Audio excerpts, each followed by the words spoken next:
In today's fast-paced world, resilience isn't just a trait, it's a superpower.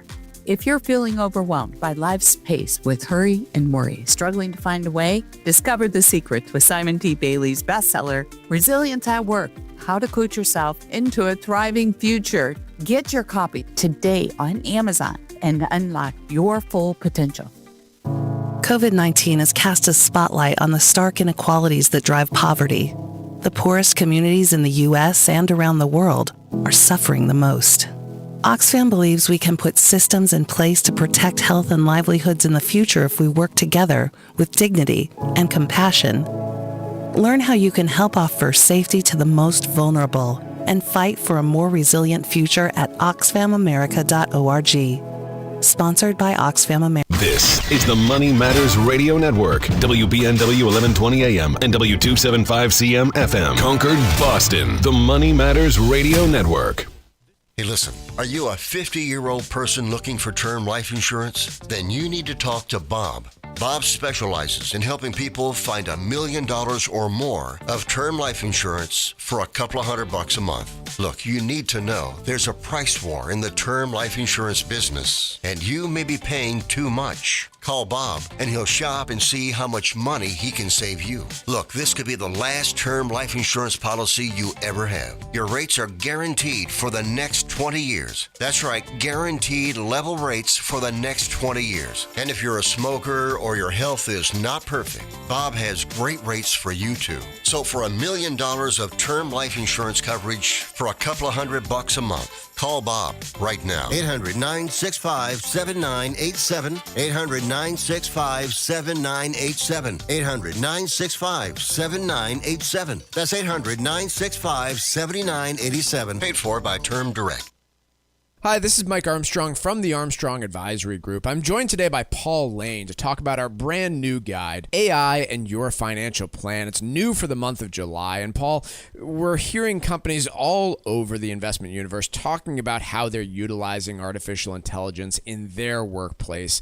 And one of them that's been getting more and more mention is specifically in investment design and strategy. What are you hearing from major money managers when it comes to artificial intelligence? One of the powerful things about AI is the ability to take vast amounts of data and synthesize it down into something comprehensive that's easily usable to run portfolio models out there. So utilizing price to earnings data and other financial metrics, these AI systems can collaborate with all of the data that they're provided and come out with an outcome to rebalance a portfolio and to make certain investment decisions over time. Now, what I get worried about is companies starting to market this stuff as something that it's not. To your knowledge, is there anything out there that is actually recommending securities based on AI that has any sort of track record? Not at this point in time. It's really important to note that this technology is in its infancy, and while it is exciting and there is a lot to be learned and further developed here, there is no proven case that there is a perfected AI model in place that's publicly available. The brand new guide from the Armstrong Advisory Group for the month of July is called AI and Your Financial Plan. You can get your copy by calling 800-393-4001. Again, that's AI and Your Financial Plan. Get your free copy by calling 800-393-4001. The proceeding was paid for by Armstrong Advisory Group, a registered investment advisor. Nothing in the ad or in any Armstrong guide is specific financial, legal, or tax advice. Consult your own financial, tax, and estate planning advisors before making any investment decisions. Armstrong may contact you to offer investment advisory services. Are you over the age of 50? Want peace of mind and financial security for your family? Here's an important message to you from Senior Care USA. The average funeral now costs over $10,000. That leaves your loved ones the burden of paying your debts and funeral costs. Our plans start as low as $1 per day and will pay your family up to $30,000 to help pay for your funeral and other expenses. There are no medical exams. Your rates will never increase, and your plan cannot be canceled, regardless regardless of your medical conditions, as long as you make your premium payments. Get up to $30,000 in final expense insurance. Call now for free information. Just answer a few simple questions and get approved right over the phone in just a few minutes. Call right now. Call 800-378-3818. 800-378-3818. 800-378-3818. That's 800-378-3818.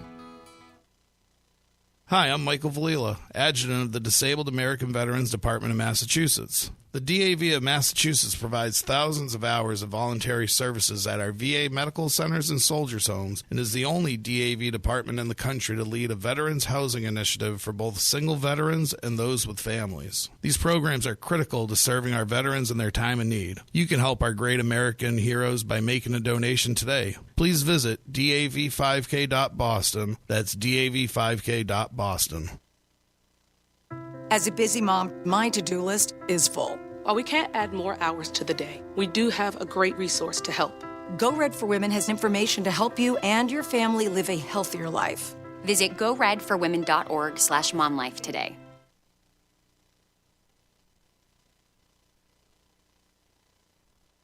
The Financial Exchange is produced by Money Matters Radio and is hosted by employees of the Armstrong Advisory Group, a registered investment advisor. All opinions expressed are solely those of the hosts, do not reflect the opinions of Armstrong Advisory or anyone else. Investments can lose money. This program does not offer any specific financial or investment advice. Please consult your own financial, tax, and estate planning advisors before making any investment decisions. Armstrong Advisory and the advertisers heard on this program do not endorse each other or their services. Armstrong and Money Matters Radio do not compensate each other for referrals and are not affiliated.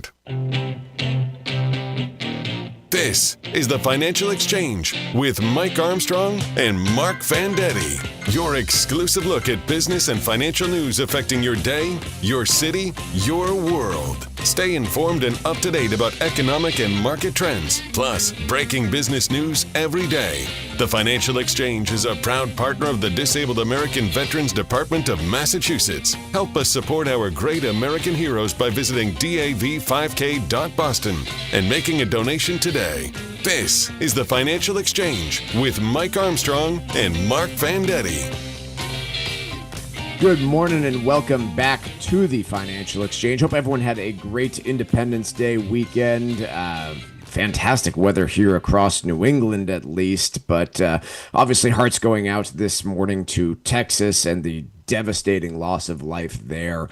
81 known dead in Texas floods. Anyone that listens to the program closely enough probably is aware that I'm the father of a few daughters, and that story hit particularly close to home with a summer camp being hit pretty hard by those floodings. So, obviously hearts going out to those with connections to that area of Texas and the just absolutely devastating loss of life over the weekend. But nonetheless, I hope everyone did have a nice time away from work and a little bit of time to hit the reset button. It is Mike Armstrong, Marc Fandetti, and Tucker Silva with you on a Monday morning where we've got equity markets in the red on announcements over the weekend regarding trade.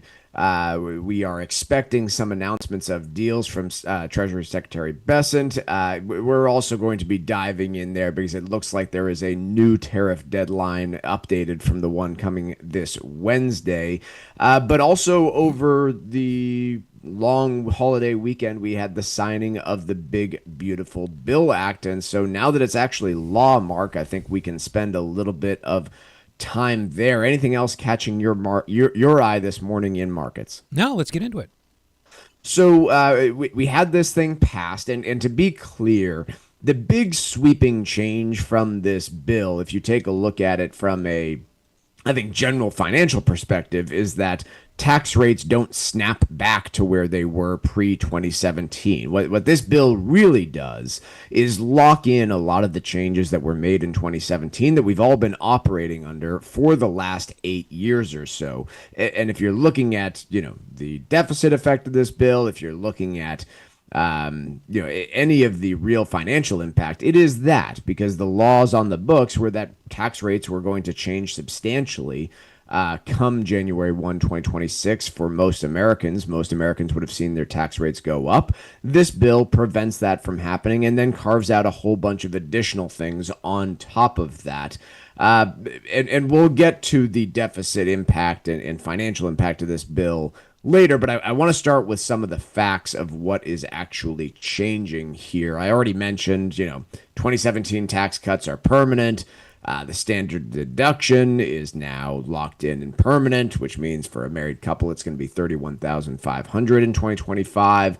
Child tax credits, estate taxes, all of which would have changed in 2026 without the passage of this bill, are now locked in and pretty permanent. And so, for instance, any concerns about the estate tax dropping down to $7 million, which it would have done in 2026, that's the exemption, how much you can have before facing a federal estate tax, now still locked in at nearly $14 million for this year, increasing to $15 million for next year. A few things that are changing per this new tax bill. One, an expansion of the state and local tax deductions. We were going from $10,000 now up to $40,000 for the vast majority of Americans. Mark and I were talking about this a little bit last week. A lot of the changes to these tax codes benefit directly folks in high-income left-leaning states, and the SALT cap change is one of those. So if you earn less than $500,000 per year, your new cap on state and local taxes is going to be $40,000, which is a pretty significant increase in deduction. We'll talk about some of the effects of that, but first things first, that is a big change. We're going to now get a new special charitable deduction. Anybody that's been aware of filing their own taxes over the last few years has probably noticed that their accountant doesn't ask them to put together any of their charitable donations or interest deductions, because most people end up taking the standard deduction when they file their taxes. That has changed with this because now you're still going to get that large standard deduction, but you can also get an above the line additional deduction for charitable contributions, $1,000 per individual, so $2,000 for a married couple in charitable deductions that you can take off of your return. That's a change from where we were before. Social Security, this is another new change. You are not getting what was talked about on the campaign trail of no tax on Social Security, but you are getting a workaround that accomplishes a lot of the same thing. Effectively, if you are 65 years or older, you are going to get a special $6,000 per person deduction with up to $150,000 in joint income. So again, if you're a married couple here, you're going to get a new $12,000 deduction so long as your total income doesn't exceed $150,000. Again, most people are going to be able to deduct this. So most people, in effect, are going to avoid the taxes on their Social Security income, but that's not what was done. And there was an email sent from the Social Security Administration that confused this subject even more. But to be clear, that's what seems to be happening with this bill.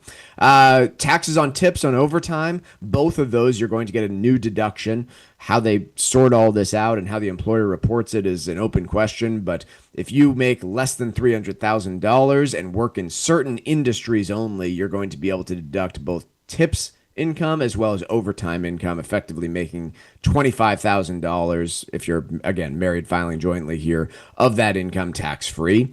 And then one last piece here that I saw as a change to the overall tax code was that there's going to be a new deduction available to folks for car loan interest of up to $10,000. My question on that is most people probably won't end up taking it because of the large standard deduction that's already in place, but nonetheless, that's a new piece that's in here. So I guess one thing that this bill probably does, which is a bit annoying for folks, is you probably end up starting to itemize your deductions again after 8 years of not needing to, because that standard deduction was so much larger than everything else.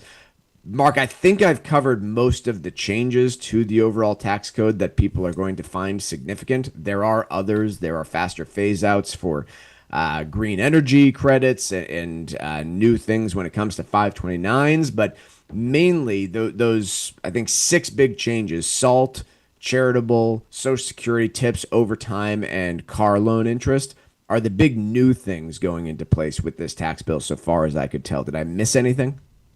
Did you miss anything? Possibly. Yeah. I haven't scoured it, to be perfectly candid, but it sounded damn thorough to me, Mike. So there's a lot that is changing with this tax bill, but as I put before, the biggest changes are simply that tax rates are not going to get completely upended come 2026 compared to where we were post 2017. More to come on how this applies to each individual, but I think some things are pretty clear. Retirees getting a big gift with this. Some folks in certain industries, such as tipped industries and heavy overtime industries, will be getting some increases, but we have some stuff to work out in terms of who's actually eligible for that, because it sounds like it's going to potentially be industry specific. Those are the big changes to all of this. Everything else is kind of work around the edges. But if you are retired here in New England in a high income tax state, there's some pretty significant new changes that are going to benefit you specifically when it comes to all of this. I do want to take a quick break. When we come back, we should get back into this tax bill before we move on to trade and just talk about the deficit effect, because it is been getting a lot of play over the last several months. We don't have bond markets freaking out by any stretch of the imagination this morning, but I do want to talk about what this does to deficits over the coming decade before we lead into tariffs. So quick break. We'll be talking about that next here on the Financial Exchange. The Financial Exchange streams live on YouTube. Like our page and stay up to date on breaking business news all morning long. This is the Financial Exchange Radio Network.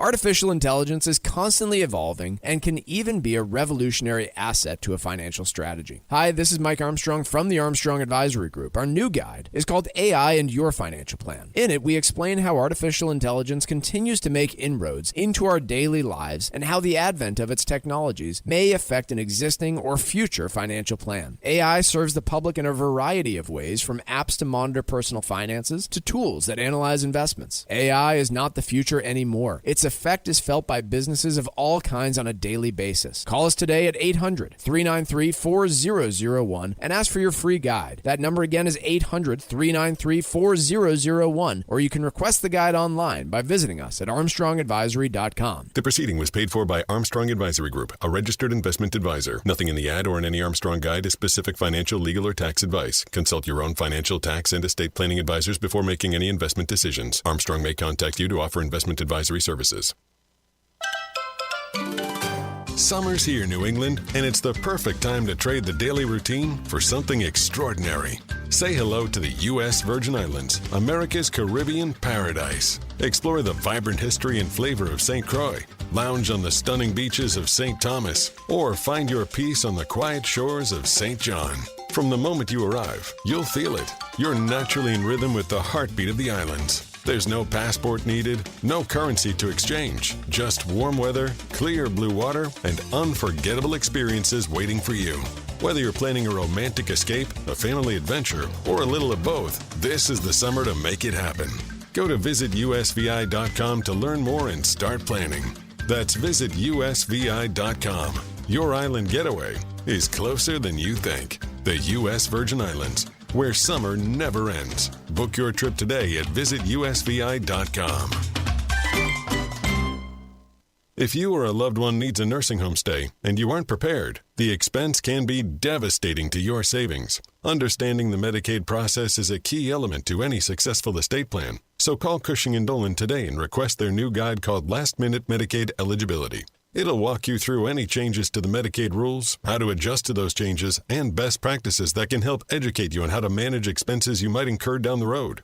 Don't leave your assets to chance. Let the experts at Cushing & Dolan help you protect your wealth and keep it away from the nursing home. Call right now, 866-848-5699, and get your free copy of this new guide, Last Minute Medicaid Eligibility. That's 866-848-5699. You can also request the guide online by visiting their website, legalexchangeshow.com. That's legalexchangeshow.com.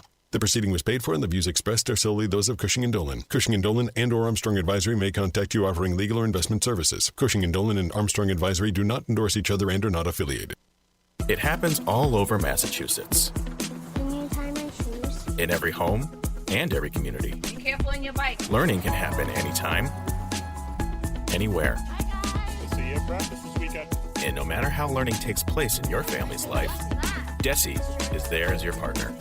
The Massachusetts Department of Elementary and Secondary Education. Never stop learning.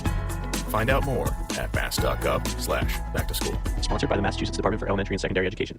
Cardiovascular disease is the #1 killer of women, taking the lives of 1 in 3. That's more than all forms of cancer combined. For too long, heart disease and stroke have taken the lives of the women we love. But we're not giving up because we have something better, stronger, more powerful. We have each other. When we come together and go red, the more power we have against our greatest health threat.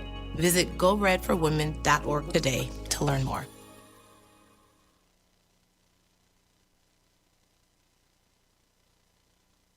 Miss any of the show? Catch up at your convenience by visiting financialexchangeshow.com and clicking the on-demand icon where you'll find all of our interviews and full shows. This is your home for the latest business and financial news in New England and around the country. This is the Financial Exchange Radio Network.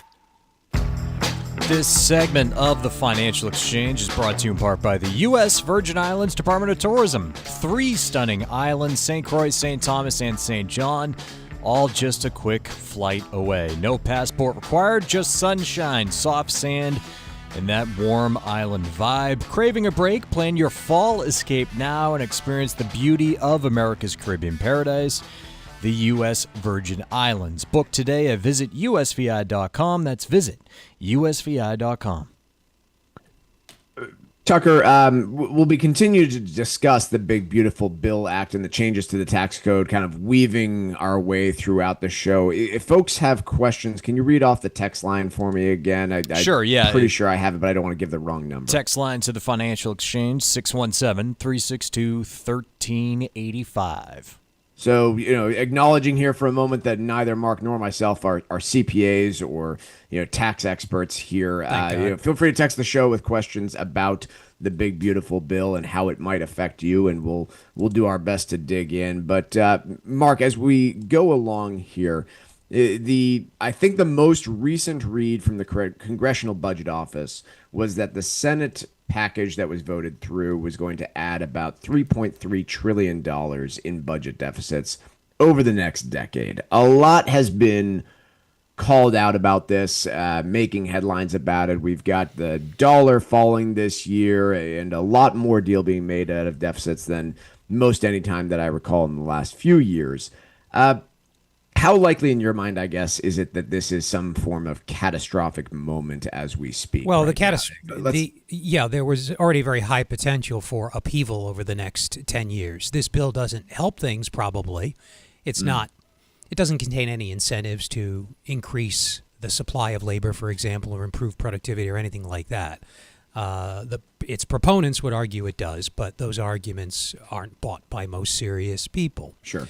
It probably won't add much to the deficit as it currently stands when the Tax Foundation and Committee for Responsible Federal Budget and Congressional Budget Office and dozens of other independent researchers and think tanks that have looked at this, they've all come to the same conclusion that the deficit relative to what it would have been before the 2017 Tax and Jobs Act was enacted will be higher. They're using that as the baseline.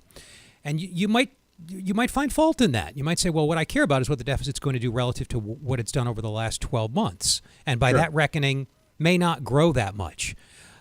Others people on the other side of that argument would say, well, wait a second, you never accounted for the deficit increasing effects of the 2017 Act. So by that logic, we could just continue to pass these suckers every few years, and none would ever add anything to the deficit because you're always raising or lowering, depending on your point of view, the bar. So, Mike, the situation was dire before this. It's certainly not any better now. But to your point, capital markets have yet to react by, for example, pushing up interest rates. The dollar's gone down. I suspect that's because, at least through last Thursday, participants thought that the Fed was going to have to ease rapidly in response to a slowing economy. The unemployment numbers we got last week belied that idea. So the dollar going down may not have anything to do with fears of an increased deficit. I think part of the problem that I see is we have a bit of a boy who cried wolf scenario when it comes to the deficit, right? I mean, there have been people writing about the end of the world as we know it, with the United States dominance due to deficits, and we've continued to run them now for 25 years with no. Yeah, I would describe it as no meaningful and noticeable impact to the average American. Do you think that's fair? I don't know. To I don't know summarize? what you can't run the so-called counterfactual, meaning True. I don't know how history would have evolved had that not happened. True. I suspect these deficits have put, and the cumulative debt has put some upward pressure on rates. We did it at the right time. There was a glut of global savings, and inflation was low. The thing about The Boy That Cried Wolf is nobody ever reads the sequel. In the sequel, the wolf arrives and ate him and his family. So he was right. I'm kidding. There is no sequel, but I could imagine one in which that happens. We all have the smoker in our family, the overeater, who says, yeah, I've been doing this for years, hasn't hurt me yet. And I don't know why I made him a Mainer or a Yankee, but anyway, I liked it. no offense. You know what I mean. Some yahoo who thinks they can defy the laws of healthy living. They get their comeuppance, is my point. At some point, there will be a debt reckoning. I just don't know when it is and what the trigger will be. It might be 6 months from now, 6 years, or a decade from now. I could believe any of those. I could believe longer. Let's not focus on the timing, because nobody has any idea on the timing. No. Talk to me about the mechanics of how funding deficits actually works and how it hypothetically could play out here that could be devastating. Because we have seen other countries go through this devastation and leave permanent scars in the state of their economies. What are the mechanics for why deficits actually matter? Well, sometimes it is optimal for a country to default, take it on the chin, and do a reset. Argentina's an example. And others like Greece have effectively defaulted, and they've come out okay. So it's not the end of the world for a smaller economy. It's unclear what the economy, the currency for which is the world's reserve currency, and the sovereign debt, in our case treasuries, represent the world's benchmark and bedrock asset class, what the implications of having to print money to pay off the debt, i.e. inflating it away, which we've done before, by the way. We did it after World War II. We've done it after just about every war. In fact, Civil War, a war of independence, we always inflate debt away. So that's going to happen to an extent. Inflating debt away is like defaulting on it.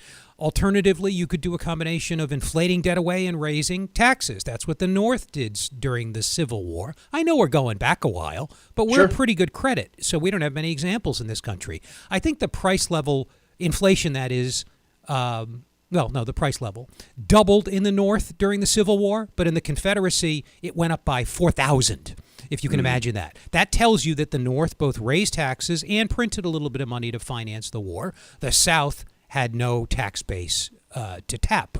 So that's a sort of tale of two different approaches to taking care of a big debt burden. Mike, I don't know what the implications are of our current level of debt. I'm sure they're not good. I just don't know what types of choices will be made, increasing taxes by a lot versus inflating it away versus both hoping for a growth miracle like our Treasury Secretary seems to be banking on, which is absolutely reckless. That's like saying, I'm going to eat a Whopper every day. I'm just going to assume they're going to invent a pill to take care of whatever maladies result. That's reckless and stupid. He's not serious. There are serious people, and they'll admit they don't really know. I think the dangers when it comes to deficits and any sort of bill that you pass is, you take a look at what I just covered in terms of tax changes, and there are very few people that can look at that series of things and say that they don't benefit at all from it. I certainly personally benefit from the changes that were just passed over the weekend of these tax changes that are going into effect. Maybe some green energy companies are going to struggle a little bit more. Maybe, GM isn't going to be able to sell as many of their new Hummer EVs that they were hoping to, but most individuals are going to benefit from this tax bill financially, at least in the short term. That's precisely the political danger of all of this. Is the politics that have dominated the last 25 years have been give people money and they vote you back into office. Yeah. And that's, I think, what our elected officials are dealing with is, hey, if you're not in power, then just criticize the bill, criticize it for its deficit effect. And that's a bipartisan Yeah, reality. Mike, we should talk about the idea that people are forward-looking. They'll assume their taxes are going to go up at some point, or they're going to have to save because there's going to be some fiscal calamity. It could offset some of the benefits of that. If there's time in the next hour, maybe we should talk about that. Quick break. We got to take a break for Wall Street Watch. That's coming up next, and then we're talking trade deals.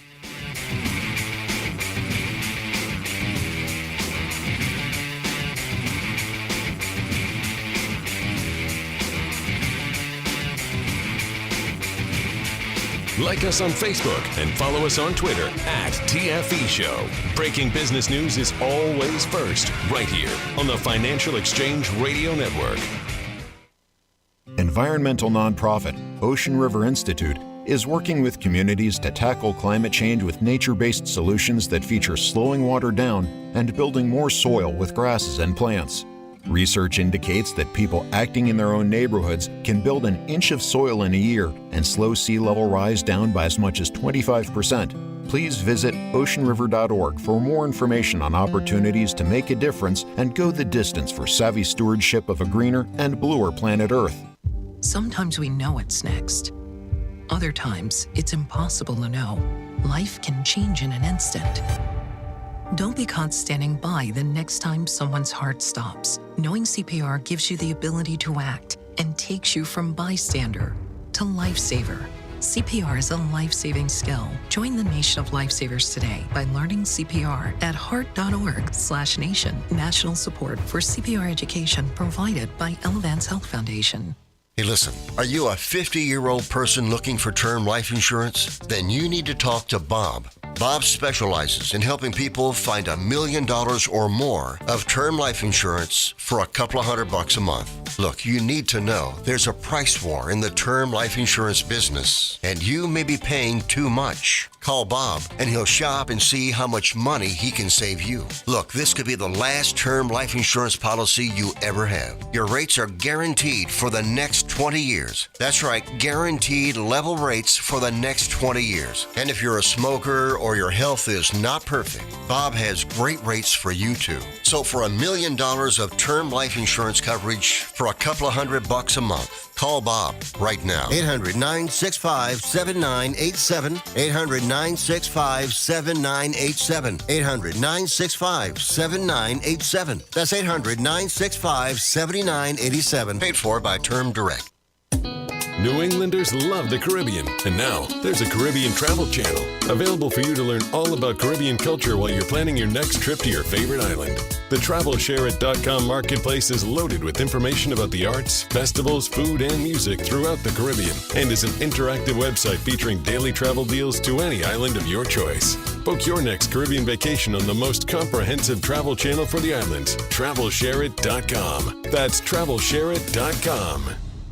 This is Michael Valila, Adjutant of the Disabled American Veterans Department of Massachusetts. We focus on the people returning from service, not their specific illness or injury. Our number one goal is to make sure our veterans have the necessary services they need, be it physical, emotional, or financial, so that their transition can be seamless. You can help our great American heroes as well by making a donation today by visiting dav5k.boston. That's dav5k.boston. This is Tucker Silva of the Financial Exchange Show, and I'm joined today by estate planning attorney Todd Lutzke from the law firm of Cushing & Dolan with your Financial Exchange quick tip of the day. And today we're talking about techniques that can help protect your assets from long-term care expenses last minute. Todd, what happens to your home when a spouse enters a nursing home and no planning has been done? And is it different for single individuals? Yeah, so very good question, and the answer is yes, it is different. So let's talk about the spouse first.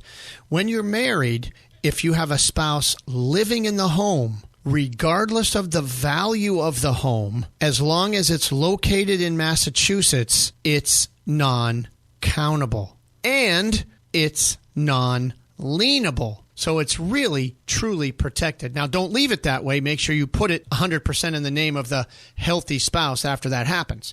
However, for a single individual, it's a little different. As long as the value doesn't exceed $1,071,000, there's a number that changes every year. It goes up. Then it would be countable if it's worth more than that. If it's worth less than that, and you check a box that you intend to return home, it's non-countable, but it's lienable. But so what? Getting on the Medicaid at the Medicaid rate is better than paying privately. Todd Lutzke and the estate planning experts at Cushing & Dolan have written a brand new guide that details last-minute Medicaid eligibility. You can request this brand new guide by calling 866-848-5699. That's 866-848-5699. Or you can simply request the guide from their website, legalexchangeshow.com. The proceeding was paid for, and the views expressed are solely those of Cushing & Dolan. Cushing & Dolan and/or Armstrong Advisory may contact you offering legal or investment services. Cushing and Armstrong do not endorse each other and are not affiliated.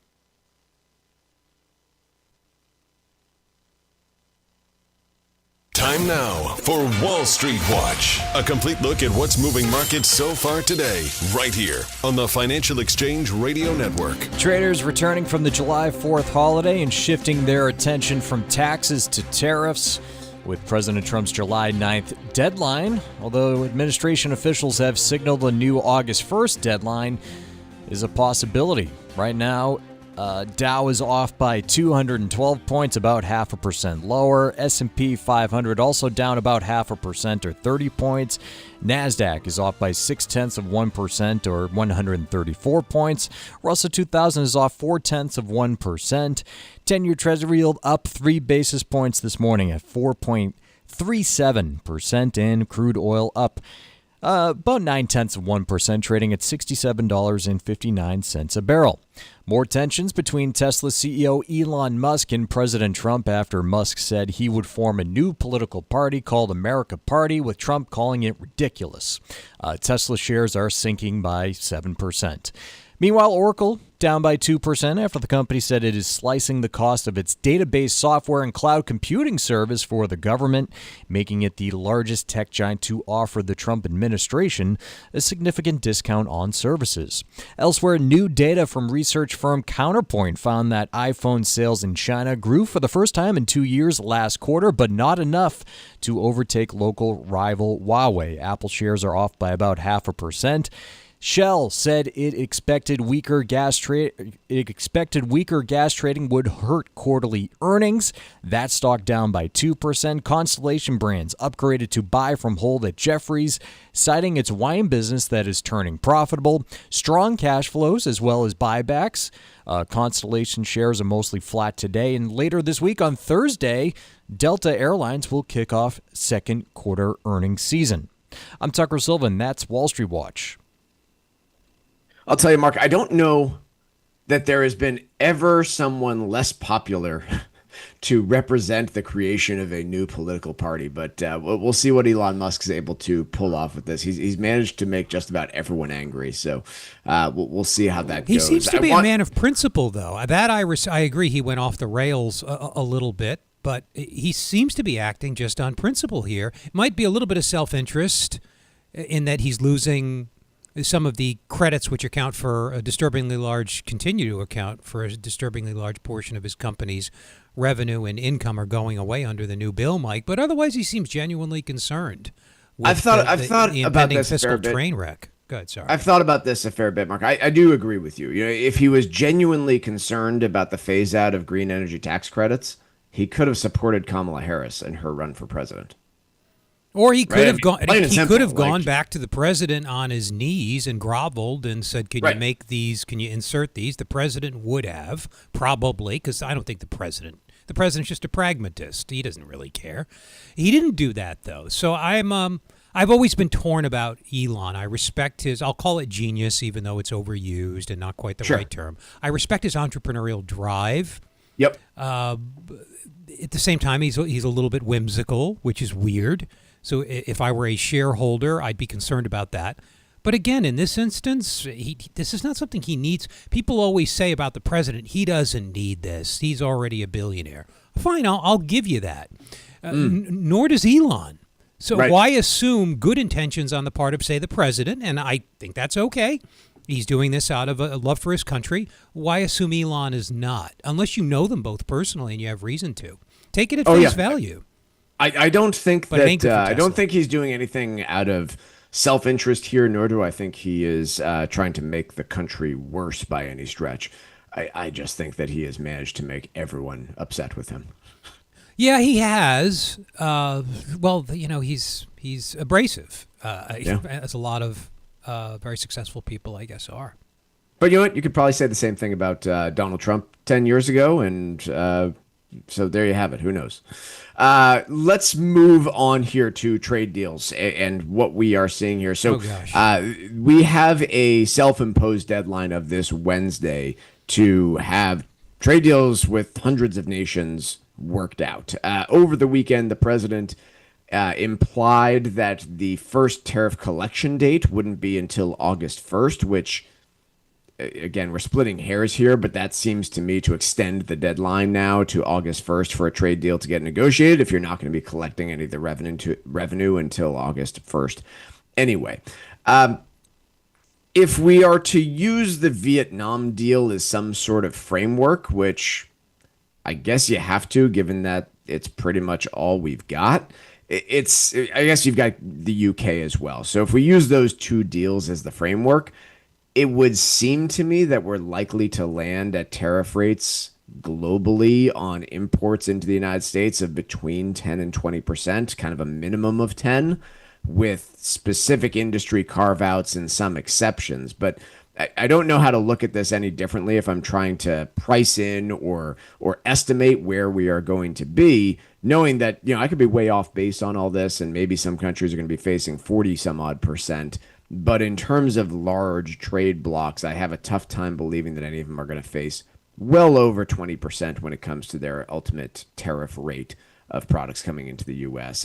Any other insight than that, Mark, when it comes to this? No, these deadlines are obviously a joke. They keep getting extended. There's no obvious strategy behind it. It seems like the president wakes up on it, and this has worked for him historically. It's how he does business. Wakes up, wants something, goes out and blusters, and maybe he gets it, maybe he doesn't. That's devastating, though, for economic uncertainty. Not to mention the fact that any of these, we had a NAFTA, a free trade agreement between the U.S. and Canada and the U.S. and Mexico dating back to 1993. President comes in office the first time, redoes that deal. They sign up for it, Mexico and Canada do, so we've got U.S., Mexico, Canada Act, whatever it was called. It gets in office USMCA, again. Yeah, gets in office again. Not happy with that for some reason. The point here is, can you trust us that that we won't sort of change our mind 6 months into this, if it's, say, not working, or if the political winds shift again? I don't know why any country would want to do business with somebody who routinely tears up the agreements they made only 4 years ago. It's the uncertainty that this engenders, Mike, and the helter-skelter nature of the strategy, such as it is over the past 6 months, is just another manifestation of it. It's the uncertainty that this instills that's really potentially bad for economic growth in the long run.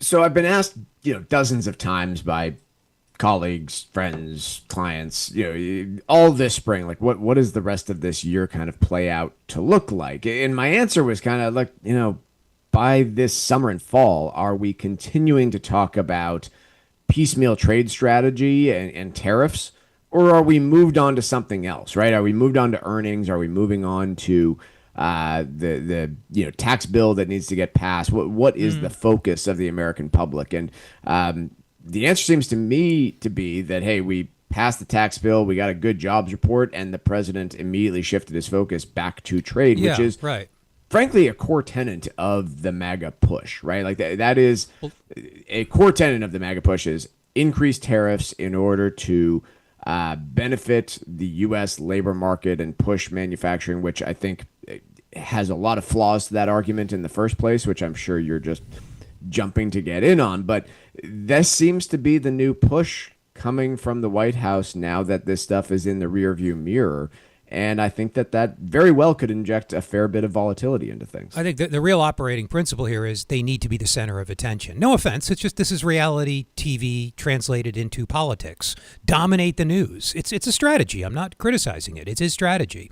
So if he could do that via tariffs, he'll do it via tariffs. The economy is collateral damage. The central objective is to remain the center of attention, dominate people's minds, And right now, tariffs are a vehicle for doing that. Tomorrow, it might be the tax code again. I wouldn't doubt at all if this tax bill got ripped up in a year and we had something entirely new. It's whatever keeps the focus on him as an seemingly energetic policymaker. Everything else is just, any damage is just sort of collateral, economic damage. Regardless of, my own personal view on tariffs as a successful economic strategy, it does seem to me that very few countries other than China are going to have a lot of success in negotiating with the United States. I mean, I take a look at countries in the European Union. If they were really interested in mounting an opposition to the president and his tariff strategy, they would be working together rather than, calling out Spain and approaching things one by one, right? If the EU really wanted to pull the leverage card in the same way China has, you would go and take a look at big American tech companies and basically tell them that they can't operate here if we're going to continue negotiating these tariffs. They haven't done that. And that to me insinuates that we are going to get some deals signed here. China was the only one that I could really come up with to say, okay, yeah, they've got this leverage over these critical materials that go into everything we make, and therefore you kind of have to play nice in the sandbox. But I don't know what that is for Brazil. I don't know what it is for South Korea, for much of the European Union. I don't know what that ace in the hole is for India. And so therefore, I think the easiest conclusion for me to come to is that, yeah, we do get some form of negotiated deals rather than some big escalation like we've seen with China, which, again, is that good for the American consumer? Is that good for American employment? I don't think so. But I also am seeing a path here where maybe you have more certainty than we do now a couple months from now.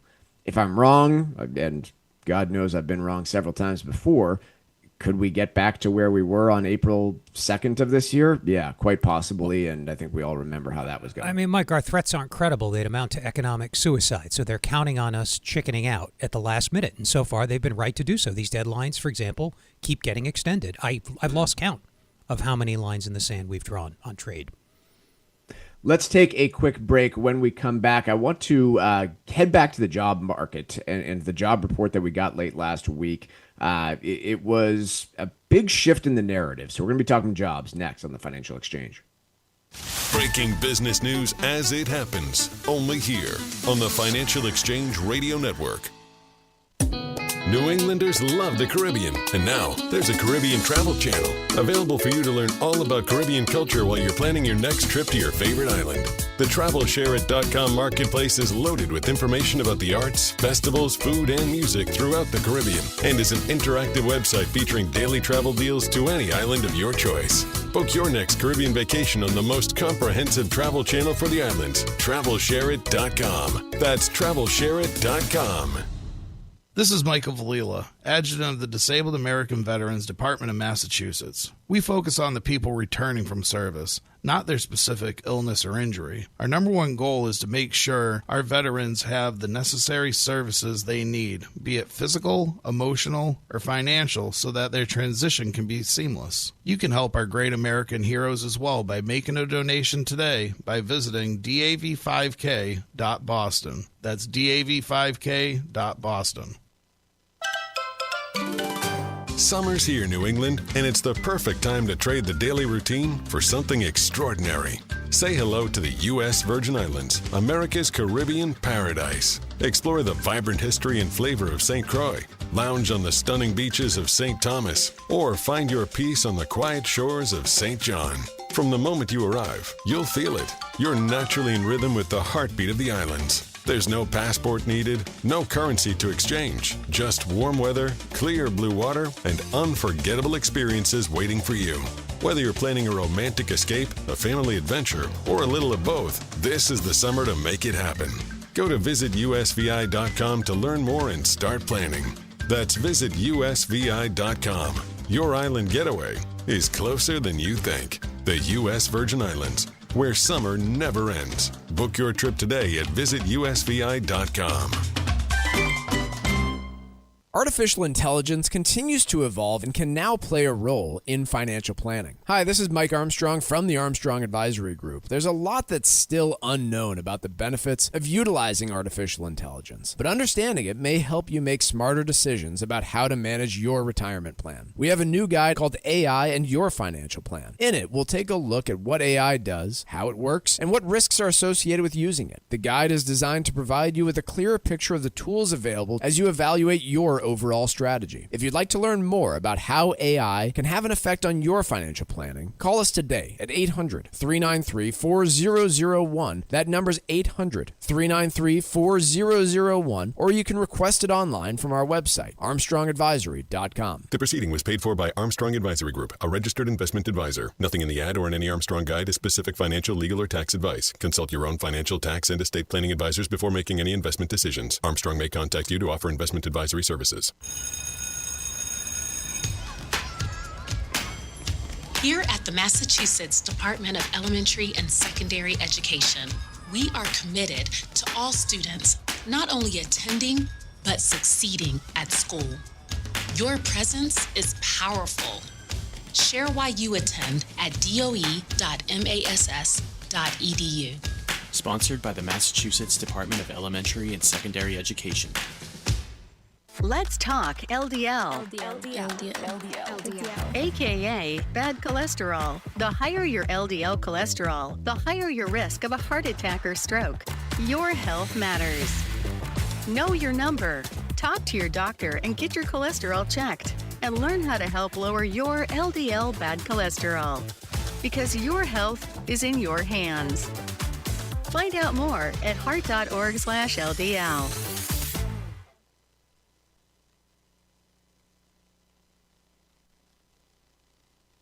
The Financial Exchange streams live on YouTube. Subscribe to our page and stay up to date on breaking business news all morning long. This is the Financial Exchange Radio Network. Mark, with the long holiday weekend, we got last month's jobs report on Thursday of last week. We both had the long weekend to digest this a little bit further. I'll hit the headlines again. The unemployment rate. Oh, we were supposed to be thinking about that? Yeah. I'm sorry. You didn't spend your entire time thinking through. I know you did. Don't lie to me. The unemployment rate crept down actually to 4.1%. The number of jobs created came in at 147,000 new jobs. And Jonathan Levine in Bloomberg today has us asking why this is all bad news. So, and the crux of his argument is what? That half the jobs were from state and local government, so it's actually not a big deal? What's the crux here? I'm not sure I read that particular comment, Mike, but I can tell you that some people have pointed out that wage growth was slow. So Sure. I'll skip around. I'll just skip around the report a little bit. Others have taken issue or have pointed out, as you said, that many of the jobs were government jobs, not federal, but state Sure. and local jobs. Payroll growth has slowed down. The average is a lot lower this year, 50,000 per month, than it was, say, 2 years ago. So it's been slowing over the past couple of years. So there are chinks in the armor of the labor market. That said, unemployment remains very, very low. Anything in the 4s or even 5s by historical standards is quite healthy. Wage growth has been reasonably strong over the past year, close to 4%. That could be a problem for inflation or not. That depends on other factors. We're not going to get into that right now. Vacancies, which we talk about, separate report, but vacancies are high relative to the number of unemployed people. They've come down a lot, but they're still quite high relative to their historical levels. So by a lot of indicators, Mike, the labor market is still going strong. That said, it is a lagging indicator, and it'll be the last. Sure. It'll be the last to show any cracks in the economic facade. Yeah, I don't think that to get a good read on the labor market, I would want to turn towards earnings, for example, or somewhere else. I mean, this government data that we get on the state of the labor market is going to be the best indicator of where things are in the most recent month. And frankly, I think journalists especially, and maybe economists to some degree as well, they get an idea in their mind and they want to fit the data to fit the narrative in many cases. And I think we have a lot of that going on over the last few days, which is the narrative dominating headlines was that the labor market is slowing. The job growth is slowing. Unemployment is ticking up. And this report in many ways directly contradicted that. Yeah, a lot of the jobs were government jobs. Yeah, the unemployment rate ticked down more because people left the workforce rather than a whole bunch of jobs created. Those things are all true. But you would have a very tough time convincing me that this employment report is justifying a rate cut or indicative of a really loose condition for inflation, right? I mean, this all indicates to me that the Fed's doing the exact right thing by holding rates where they are and speaking the way they are about tariffs and rates. We've become really used to the Fed acting preemptively to head off a recession, to forestall a downturn. Historically, it didn't do that. It waited because you don't know until after the fact that the economy has slowed. Nobody does. Many of our impression of what the Fed should do was formed in the crucible of 2008, 2009, when it was obvious everything was crashing, even if the data didn't show it yet. Or perhaps 2001, when the market had crashed, and that had everybody freaking out because household wealth was composed like 50% of stocks at that point. So the Fed acted a little bit preemptively before the recession actually arrived. So in the past generation or so, the Fed has acted preemptively, and they've been right for the most part. COVID is another is another example, another obvious one. But this is more of a routine business cycle. The Fed has to now decide whether or not the forces pushing up inflation are more worrisome than those pushing down employment. Changes to Medicaid occur almost every year, and if you're not informed, your assets could be at risk, especially if you or your spouse need nursing home care. Cushing & Dolan are experts in elder law, and their new guide is called Last Minute Medicaid Eligibility. It'll help you understand the Medicaid process, which is critically important if you're retired or getting close to retiring. The guide has important information regarding numerous strategies that can protect your assets from the nursing home.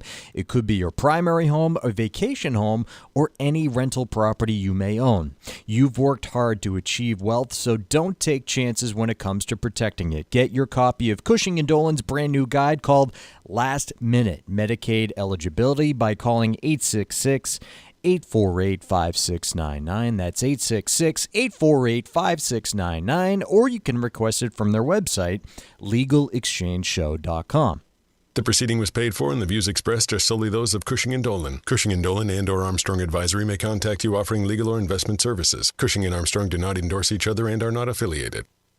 On Thursday of this week, we'll have Delta Airlines kicking things off for earnings seasons amidst a general weakening of the airline and travel sector. We will next week have the kickoff of big bank earnings on Tuesday with I believe it's JP Morgan Chase going, Wells Fargo, BlackRock, Citigroup, before big tech names start reporting towards the end of July. So amidst all the trade stuff, amidst all the tax changes, we'll also have earnings season kicking off here this week. So stay tuned. Markets in negative territory. We'll have a full recap and more for you next.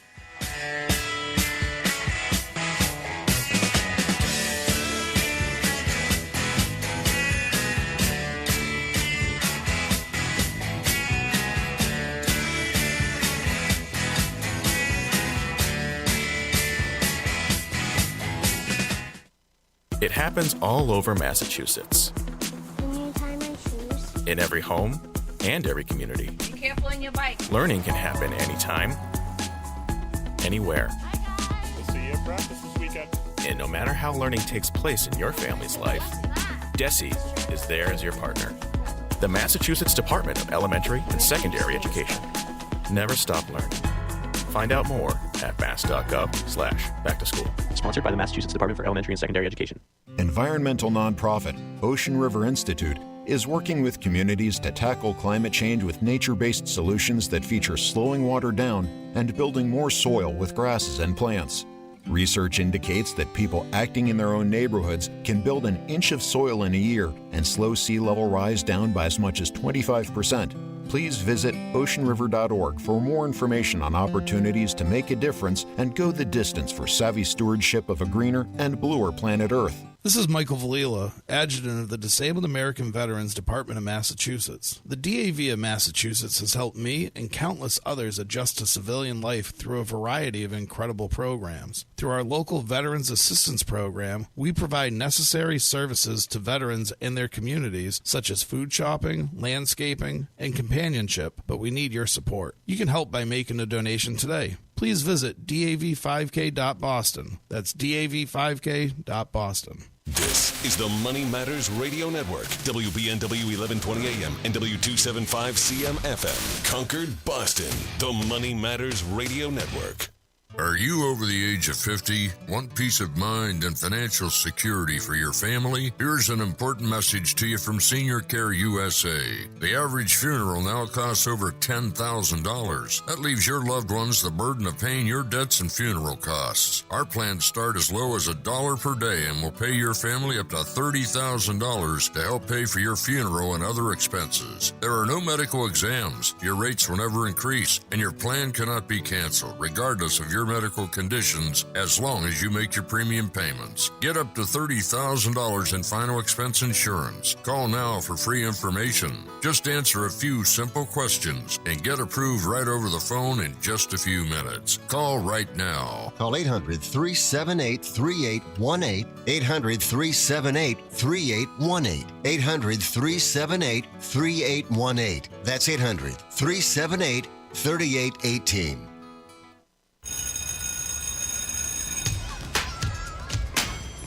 Here at the Massachusetts Department of Elementary and Secondary Education, we are committed to all students not only attending, but succeeding at school. Your presence is powerful. Share why you attend at doe.mass.edu.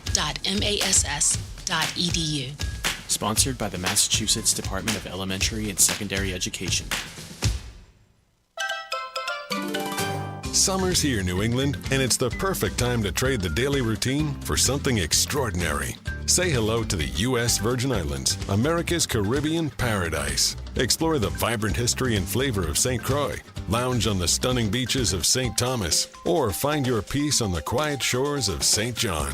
From the moment you arrive, you'll feel it. You're naturally in rhythm with the heartbeat of the islands. There's no passport needed, no currency to exchange, just warm weather, clear blue water, and unforgettable experiences waiting for you.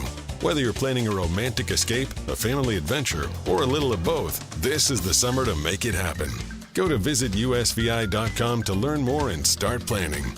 That's visitusvi.com. Your island getaway is closer than you think. The U.S. Virgin Islands, where summer never ends. Book your trip today at visitusvi.com. Did you outgrow your timeshare and now you want out? But you can't. You can't sell it, and you can't get out of the contract. Imagine trying to get out of your mortgage. That's what a timeshare is. You can't just call up the bank and say, I don't want to pay it anymore. But we may be able to help you do just that. Listen, a timeshare maybe for you once was a great thing, but now you don't use it much, and they are not easy to get rid of. Plus, you do have to pay for it every month. Qualified timeshare owners can get out of their contract legally and permanently without ruining your credit or even filing bankruptcy. And imagine no more mortgage payment or fees. Call the Timeshare Exit Hotline qualification line now. It's free to learn more. 800-455-7967. 800-455-7967. 800-455-7967. That's 800-455-7967. Paid for by Timeshare Defense. Changes to Medicaid occur almost every year, and if you're not informed, your assets could be at risk, especially if you or your spouse need nursing home care. Cushing & Dolan are experts in elder law, and their new guide is called Last Minute Medicaid Eligibility. It'll help you understand the Medicaid process, which is critically important if you're retired or getting close to retiring. The guide has important information regarding numerous strategies that can protect your assets from the nursing home. It could be your primary home, a vacation home, or any rental property you may own. You've worked hard to achieve wealth, so don't take chances when it comes to protecting it. Get your copy of Cushing & Dolan's brand new guide called Last Minute Medicaid Eligibility. Call right now, 866-848-5699. That's 866-848-5699. Or you can request it online by visiting LegalExchangeShow.com. That's LegalExchangeShow.com. The proceeding was paid for and the views expressed are solely those of Cushing & Dolan. Cushing & Dolan and or Armstrong Advisory may contact you offering legal or investment services. Cushing & Dolan and Armstrong Advisory do not endorse each other and are not affiliated. Hi, this is Mike Armstrong from the Armstrong Advisory Group. I'm joined today by Paul Lane to talk about our brand new guide for the month of July, AI and Your Financial Plan. Paul, one of the big areas that is a pain point for a lot of folks is working on their budget. It's kind of the step one for your financial plan. And I know there's a number of tools that are starting to incorporate AI in their budgeting plans. How is this starting to work and benefit folks? Yeah, like you mentioned, Mike, it's an area which is really difficult. You ask a lot of the clients that we meet with on a regular basis, how much do you spend on a monthly basis? Simple question, but hard to come up with that answer.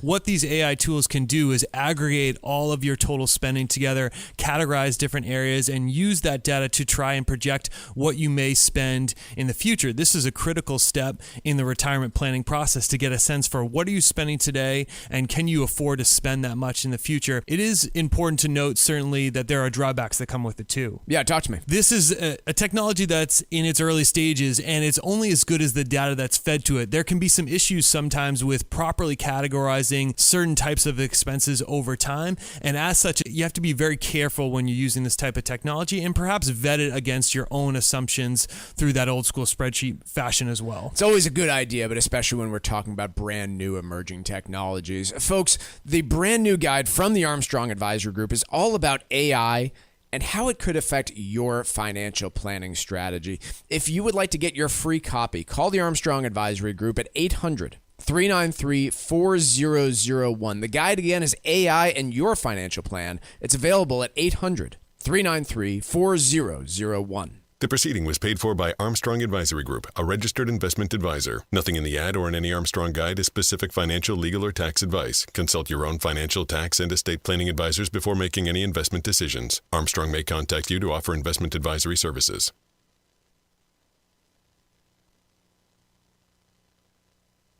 The Financial Exchange is produced by Money Matters Radio and is hosted by employees of the Armstrong Advisory Group, a registered investment advisor. All opinions expressed are solely those of the hosts, do not reflect the opinions of Armstrong Advisory or anyone else. Investments can lose money. This program does not offer any specific financial or investment advice. Please consult your own financial, tax, and estate planning advisors before making any investment decisions. Armstrong Advisory and the advertisers heard on this program do not endorse each other or their services. Armstrong and Money Matters Radio do not compensate each other for referrals and are not affiliated. This is the Financial Exchange with Mike Armstrong and Marc Fandetti. Your exclusive look at business and financial news affecting your day, your city, your world. Stay informed and up to date about economic and market trends, plus breaking business news every day. The Financial Exchange is a proud partner of the Disabled American Veterans Department of Massachusetts. Help us support our great American heroes by visiting dav5k.boston and making a donation today. This is the Financial Exchange with Mike Armstrong and Marc Fandetti. Good morning and welcome back to the Financial Exchange. We've got markets in early trading in negative territory across the board, with the NASDAQ leading the way down off 0.75%. But Dow Jones Industrial Average, S&P 500 also off by a little bit more than 0.5%, as over the weekend the narrative and conversation all shifted from tax cuts and jobs. Sorry, not the Tax Cuts and Jobs Act, the Big Beautiful Bill Act resulting in income tax cuts, to tax increases in the form of tariffs coming our way. Deadlines, self-imposed deadlines, initially looking like Wednesday of this week. Given tweets over the weekend, we're now kind of working under an August 1st deadline, but as Mark pointed out in the previous hour of the show, God knows that's going to change 9 ways from Sunday. In terms of the Big Beautiful Bill Act that has now been signed into law, biggest changes here are simply the tax rates are not going to increase for most Americans come 2026. But I looked at 6 specific areas that I think apply to a lot of Americans in particular. One would be an expansion of the SALT cap from $10,000 to $40,000. 2 would be a new special deduction for charitable contributions. 3 would be a new change to deductions for folks over the age of 65. 4, changes to deductions on tips. 5, overtime changes and deductions there. And then sixth would be the $10K car loan interest deduction that's going into place now, which we'll need some more details on. But that bill is now signed into law. We have permanent changes now to those actual tax rates. Well, permanent insofar as until somebody else changes the rules down the road, as well as things like estate tax that had all been changed under the previous bills now getting locked in for an extended period of time would be my guess. Mark, anything to discuss in addition to that on the tax bill? No, pretty comprehensive. Thanks, Mike. When it comes to trade deals, we have this new self-imposed deadline of August 1st when it all comes into play. I assume that we will have more announcements when it comes to trade like we did with Vietnam. But quite honestly, it seems to me that many countries are slow walking all of this. Delay seems to be the tactic because the president has been willing to push those deadlines further out. Some experts that I've read seem to think that we will have something announced with the EU, but the way it was described to me was, or described to the general public with this person was, think of any sort of trade deal with the EU as an engagement while you spend the next year or two figuring out the details of the marriage. And so we are likely to get some announcements, but I doubt we're going to get real clarity when it comes to the state of trade between us and large trading partners. Some other smaller partners may just have a letter written where they say this is the new tariff rate, but frankly, I'm not sure how that affects everyday Americans too much. Mark, we were talking in the first hour about deficits and just what it does, mechanically, how they work, how we fund them, how it can come crashing down in other countries when they get too large. I want to shift our thinking a little bit and our talking a little bit to how behavior changes when you are worried about deficits. And I guess I'll give you an example.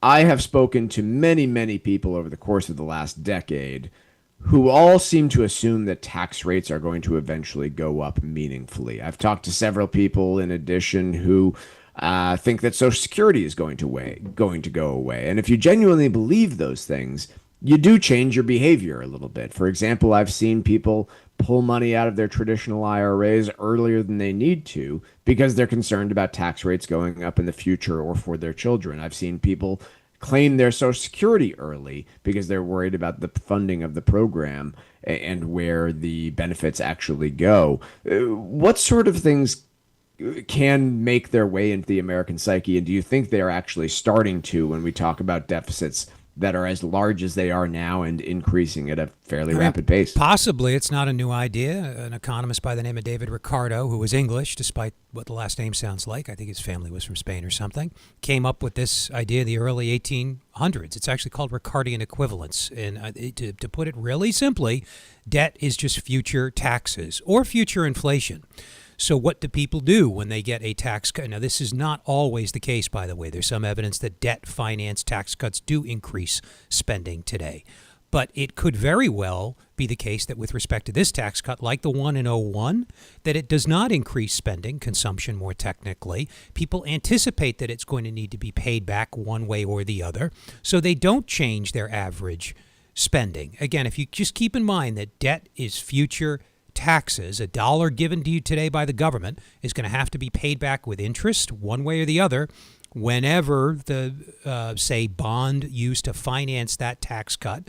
I'm giving you a very simple example here, but it makes the point. Sure. Whenever that bond matures, comes due, you're going to be taxed to pay the holder of that bond, which, as it turns out, is you, because you're on both sides of this transaction, so to speak. So there is a theory and some evidence, though it's not airtight, that debt-financed tax cuts don't change consumption behavior. The phrase contractionary fiscal expansion, which if you break it down, contractionary shrink, fiscal tax and spending policy, expansion means increasing spending or decreasing taxes, same thing.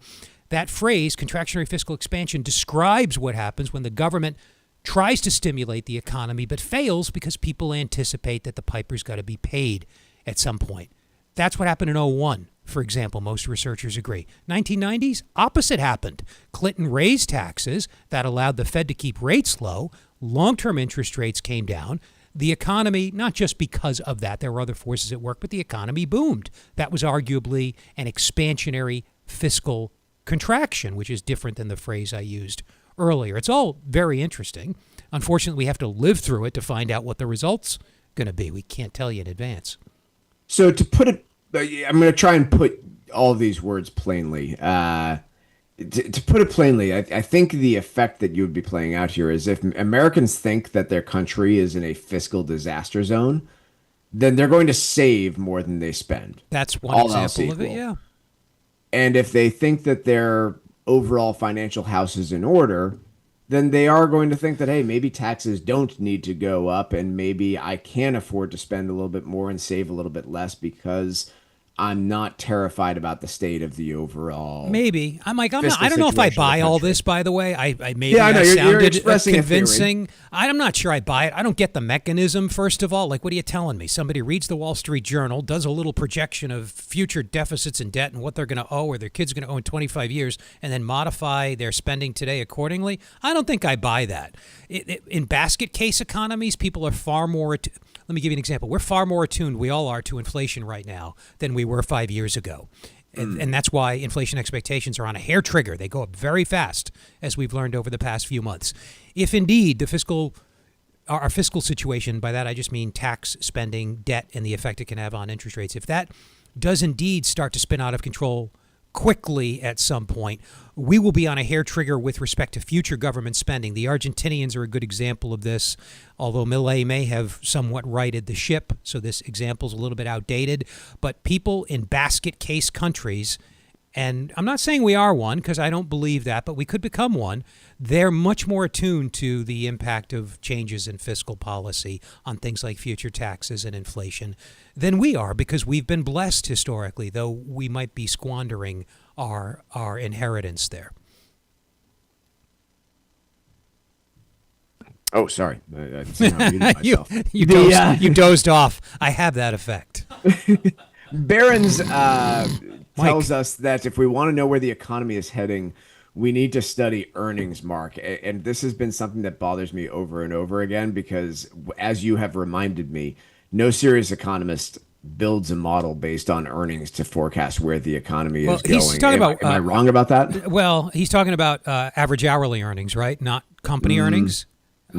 Yeah, okay. So I did do a little, during the break, I did do a little quick modeling. I was skeptical. I was like, this guy's full. He hasn't tested this. He doesn't know what he's talking about. Well, lo and behold, it does help if you do a naive forecast. So what is a researcher interested in? Can I predict GDP growth next quarter based on what I know today?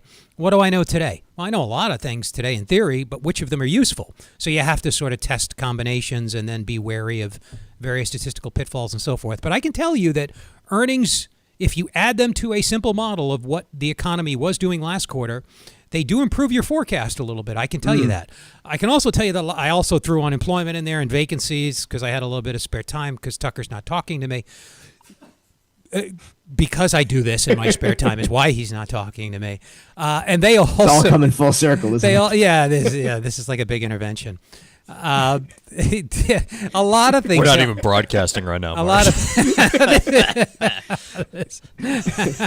Mom, why are you here? A lot of things help improve my forecast of next quarter's GDP based on what I know today. I'm not convinced earnings is the holy grail. Maybe over the past 5 years, earnings has done a really good job relative to the other stuff. I didn't look at various time periods. I wasn't very sophisticated. But my point is, be wary of people touting sort of a miracle predictor. Relationships often break down. Be especially concerned about anyone telling you they know exactly where the economy is going over the course of the next few months or years. Oh yeah, they're full of crap. This is not physics or chemistry. Let's take a quick break. When we come back, we're playing a little bit of trivia here next on the Financial Exchange. The Financial Exchange Show podcast drops every day on Apple, Spotify, and iHeartRadio. Hit that subscribe button and leave us a 5-star review. You're listening to the Financial Exchange Radio Network. If you or a loved one needs a nursing home stay and you aren't prepared, the expense can be devastating to your savings. Understanding the Medicaid process is a key element to any successful estate plan. So call Cushing & Dolan today and request their new guide called Last Minute Medicaid Eligibility. It'll walk you through any changes to the Medicaid rules, how to adjust to those changes, and best practices that can help educate you on how to manage expenses you might incur down the road. Don't leave your assets to chance. Let the experts at Cushing & Dolan help you protect your wealth and keep it away from the nursing home. Call right now, 866-848-5699, and get your free copy of this new guide, Last Minute Medicaid Eligibility. That's 866-848-5699. You can also request the guide online by visiting their website, LegalExchangeShow.com. That's LegalExchangeShow.com. The proceeding was paid for and the views expressed are solely those of Cushing & Dolan. Cushing & Dolan and or Armstrong Advisory may contact you offering legal or investment services. Cushing & Dolan and Armstrong Advisory do not endorse each other and are not affiliated. Artificial intelligence continues to evolve and can now play a role in financial planning. Hi, this is Mike Armstrong from the Armstrong Advisory Group. There's a lot that's still unknown about the benefits of utilizing artificial intelligence, but understanding it may help you make smarter decisions about how to manage your retirement plan. We have a new guide called AI and Your Financial Plan. In it, we'll take a look at what AI does, how it works, and what risks are associated with using it. The guide is designed to provide you with a clearer picture of the tools available as you evaluate your overall strategy. If you'd like to learn more about how AI can have an effect on your financial planning, call us today at 800-393-4001. That number's 800-393-4001, or you can request it online from our website, armstrongadvisory.com. The proceeding was paid for by Armstrong Advisory Group, a registered investment advisor. Nothing in the ad or in any Armstrong guide is specific financial, legal, or tax advice. Consult your own financial, tax, and estate planning advisors before making any investment decisions. Armstrong may contact you to offer investment advisory services. An unexpected nursing home stay can be devastating to your savings. Call Cushing & Dolan today and request their new guide called Last Minute Medicaid Eligibility. Protect your assets from the nursing home and maintain your wealth. Call right now, 866-848-5699, or request the guide online by visiting LegalExchangeShow.com. That's LegalExchangeShow.com. The proceeding was paid for and the views expressed are solely those of Cushing & Dolan. Cushing & Dolan and or Armstrong Advisory may contact you offering legal or investment services. Cushing & Dolan and Armstrong Advisory do not endorse each other and are not affiliated. This is Michael Valila, Adjutant of the Disabled American Veterans Department of Massachusetts. The DAV of Massachusetts has helped me and countless others adjust to civilian life through a variety of incredible programs. Through our local Veterans Assistance Program, we provide necessary services to veterans and their communities, such as food shopping, landscaping, and companionship, but we need your support. You can help by making a donation today. Please visit dav5k.boston. That's dav5k.boston. Hey, listen, are you a 50-year-old person looking for term life insurance? Then you need to talk to Bob. Bob specializes in helping people find $1 million or more of term life insurance for a couple of $100 a month. Look, you need to know there's a price war in the term life insurance business, and you may be paying too much. Call Bob, and he'll shop and see how much money he can save you. Look, this could be the last term life insurance policy you ever have. Your rates are guaranteed for the next 20 years. That's right, guaranteed level rates for the next 20 years. And if you're a smoker or your health is not perfect, Bob has great rates for you too. So for $1 million of term life insurance coverage for a couple of $100 a month, call Bob right now. 800-965-7987. 800-965-7987. 800-965-7987. That's 800-965-7987. Paid for by Term Direct.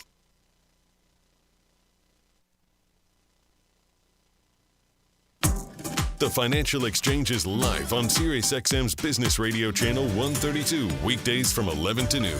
Get the latest business and financial news from across the country and around the world, and keep up to date on how it might affect your wallet. That's the Financial Exchange, weekdays from 11 to noon on SiriusXM's Business Radio Channel 132. This is the Financial Exchange Radio Network. All right, time for trivia here on the Financial Exchange. And on this day in 2017, Tesla produced its first mass market car, the Model 3. The Model 3 has been a top seller for Tesla since its debut, but it isn't the top selling Tesla model. Trivia question today: what is the top selling Tesla model? Once again, trivia question today: what is the top selling Tesla model? Be the third person today to text us at 617-362-1385 with the correct answer, and you win a Financial Exchange Show t-shirt. Once again, the third correct response to text us to the number 617-362-1385 will win that T-shirt. See complete contest rules at financialexchangeshow.com. Mark, I want to talk about the U.S. dollar, but before we move on, there were just two statistics that were highlighted in that piece from Barron's that I thought they're obvious because the overall story is, hey, we're getting older as a society, and that's going to be a problem. But these stats really back that up. The prime age labor force participation rate, so just looking at people from 25 to 54, is pretty close to its late 1990s peak, the highest it ever got. Whereas the over 55 labor force participation rate is now sitting at a 19-year low of 38%. Obviously, why? There's more people that are on the much older than 55 spectrum than there were just a few years ago. And so all of this is somewhat obvious, but I think backs up that overall narrative, which is, the job market is pretty darn good. There's a lot of people interested in working who are in their prime working years, but there are now so many people that are outside of that demographic that it's going to potentially inject some stress on the labor market in ways that we aren't maybe used to, I guess would be my conclusion. I don't know if there's any other way to read all that, but that's certainly what it seems to me. I don't think look, softening is possible. We just won't know. I'm sorry for repeating myself. We just won't know without the benefit of hindsight. You never do. And we're expecting, repeating myself again, the Fed to act more presciently than it has historically because we've become accustomed to the Fed responding to obvious economic emergencies like the market crash and 9/11, which exacerbated economic conditions in 2001 and 2, like the global financial crisis, the Great Recession, which you did see the tsunami before it actually showed up in the data, so we knew it was coming, and similarly the COVID recession. Normally, the Fed is in the position that it's in today. Acting in the midst of sort of the fog of economic data, trying to determine whether it struck the right balance between the forces of inflation and the forces of economic sluggishness that push up unemployment. Moving on to that conversation on the dollar here, Mark. So the dollar has slid about 10% this year compared to a basket of other currencies. If you go take a look at the dollar versus the euro, for example, you can chart it out and see a pretty significant slide there. We're back to 2021, 2022 levels against the dollar. Some people are finding this a bit confounding given where interest rates are in the U.S., right? When you have higher interest rates than the rest of the globe, generally speaking, you attract investors into your currency who want to borrow at those higher interest rates. Growth in the U.S. economy has remained pretty solid as well, and yet you have the currency falling. Is this a real story here to be concerned about and get concerned about, or are we really just seeing some degree of normalization compared to just the absolute exceptionalism that's been in the United States over the last few years? I guess I could buy out a story. Is the recent decline in the dollar something to be concerned about? Yeah, as per that's my the question. Tone of the article. Okay, sorry, you threw in interest rates there too, and they're related. I think the decline in the dollar was probably due to, and this is not my insight, but it's something that makes sense, an observation that others have made that makes sense to me, probably due to expectations that the Fed, and these expectations are different now than they were when we got the unemployment report last Thursday, expectations that the Fed will have to ease in an attempt to forestall economic slowdown. That caused the difference between U.S. interest rates and foreign interest rates to narrow. U.S. interest rates are higher, so the expectation is the Fed will have to lower. That will, and I'm using interest rates here to describe the entire yield curve. That's a little bit sloppy, but I'm just going to continue down this path. So I think the dollar was falling because people expected Fed to cut interest rates. That would make U.S. safe assets a little bit less attractive. You would expect the dollar to fall. I don't know what it's doing today. God forbid I tap my mouse and look at it.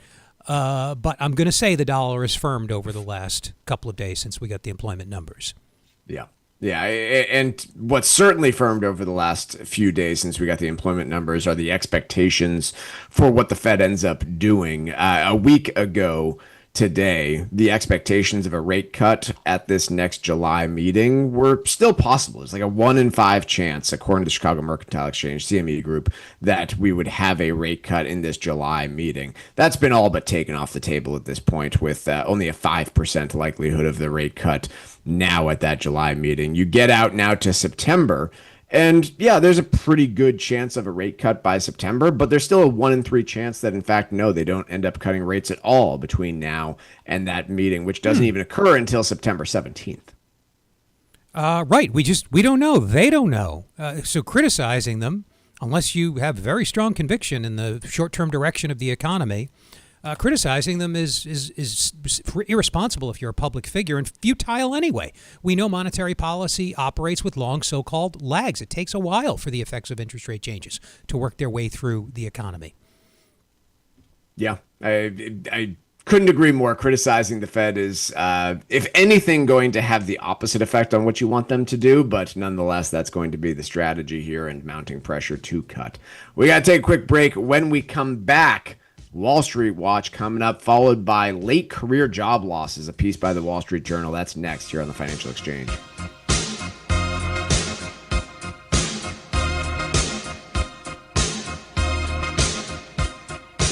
Bringing the latest financial news straight to your radio every day. It's the Financial Exchange on the Financial Exchange Radio Network. Did you outgrow your timeshare and now you want out? But you can't. You can't sell it, and you can't get out of the contract. Imagine trying to get out of your mortgage. That's what a timeshare is. You can't just call up the bank and say, I don't want to pay it anymore. But we may be able to help you do just that. Listen, a timeshare maybe for you once was a great thing, but now you don't use it much, and they are not easy to get rid of. Plus, you do have to pay for it every month. Qualified timeshare owners can get out of their contract legally and permanently without ruining your credit or even filing bankruptcy. And imagine no more mortgage payment or fees. Call the Timeshare Exit Hotline qualification line now. It's free to learn more. 800-455-7967. 800-455-7967. 800-455-7967. That's 800-455-7967. Paid for by Timeshare Defense. This is Michael Valila, Adjutant of the Disabled American Veterans Department of Massachusetts. The DAV of Massachusetts has helped me and countless others adjust to civilian life through a variety of incredible programs. Through our local Veterans Assistance Program, we provide necessary services to veterans and their communities, such as food shopping, landscaping, and companionship, but we need your support. You can help by making a donation today. Please visit dav5k.boston. That's dav5k.boston. Sometimes we know what's next. Other times, it's impossible to know. Life can change in an instant. Don't be caught standing by the next time someone's heart stops. Knowing CPR gives you the ability to act and takes you from bystander to lifesaver.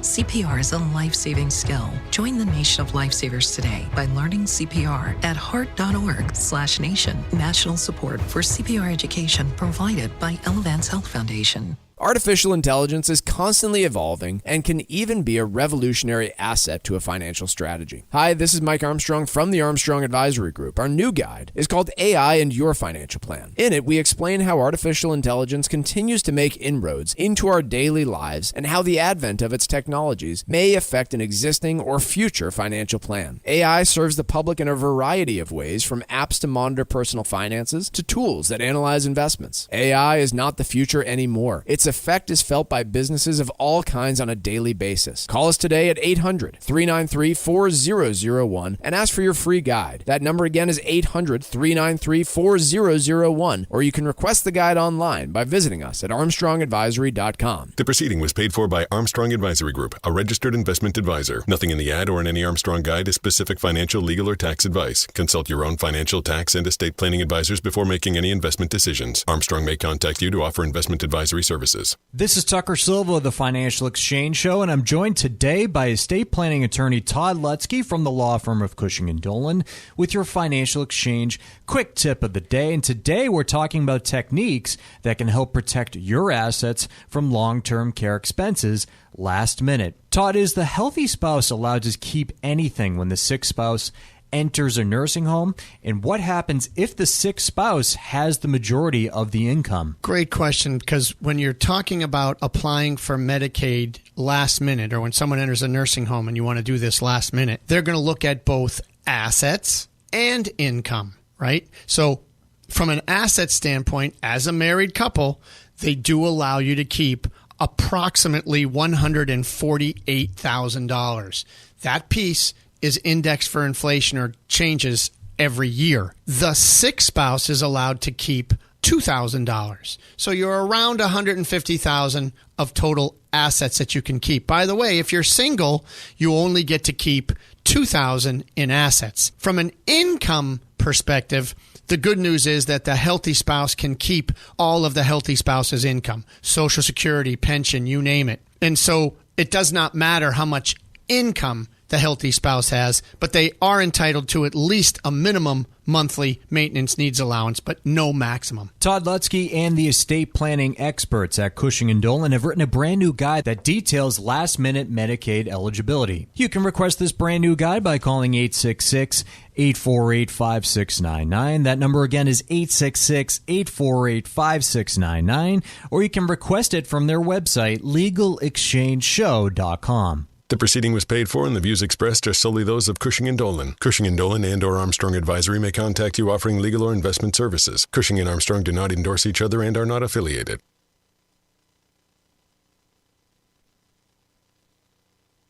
Time now for Wall Street Watch. A complete look at what's moving markets so far today, right here on the Financial Exchange Radio Network. Markets in negative territory as traders return from the July 4th holiday and turn their attention to tariffs with President Trump's July 9th deadline, although administration officials have signaled a new August 1st deadline is possible.